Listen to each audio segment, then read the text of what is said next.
People have been asking me for equitation tips, so I'm going to give you some equitation tips. Here are 3 equitation tips to help you get you to your next level with your riding. So let's get started. Hi there, my name is Laura and welcome to another video. If it's your first time here, thank you so much. I really appreciate you watching these videos. I'm very honored for you to be here. And if you'd like to win more ribbons at your next horse show, improve your riding and training, or generally like other horsey related stuff, then remember to subscribe to this channel and hit the bell icon so you don't miss anything. We're going to talk about equitation know-how. And that's more than, as what I always say, more than just sitting up and pushing your heels down. It's the actual what you need to get done so that you can go from your riding level being here to your riding level being up here. The key to being a polished, effective rider is not just how good you look on a horse, but your fundamentals and how effective you are on top of that horse. Sure, we've seen riders who are beautiful, they look beautiful, they ride beautifully, but you know what? Usually, when you ride beautifully and can stay in control of yourself on top of that horse, you are also an effective rider. And that's the goal that we're working for, to look good and be effective on top of that horse. The key is knowing what to do so that you can be an effective and polished rider. Step number 1 is practice the small stuff, those small niggly little things. Those little corners that you cut off sometimes. Those way you use your legs and draw your heel up. Don't do those little things, because those little things, if you don't get rid of them now, they're going to become big things. When they become big things, they're going to be harder to fix. So pay attention to the small details. Practice those small details, because when you get one small detail done, it becomes a new level. The next level and get all the small things done at that level, and then you can go to the next level.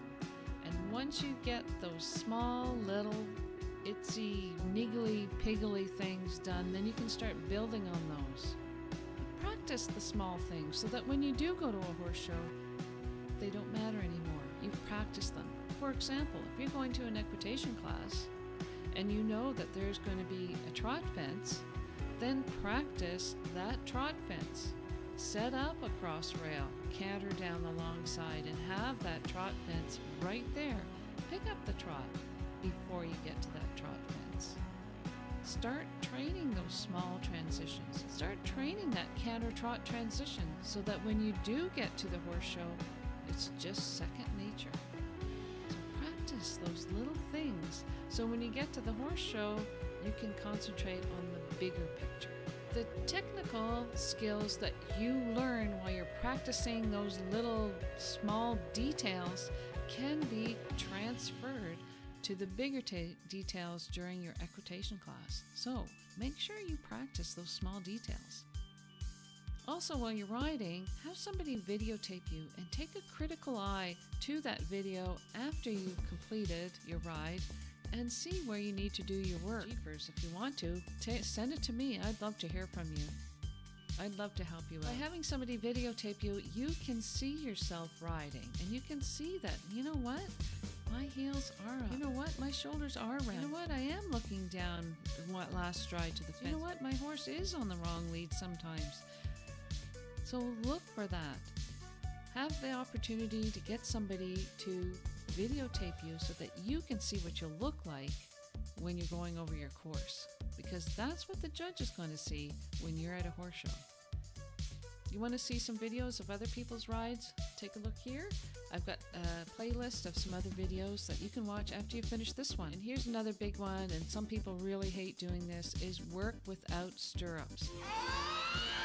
You know, working without stirrups is one of the best ways to improve your development of your seat and your leg and improve your balance. And sometimes when you get into that equitation class, that is a requirement, working without stirrups.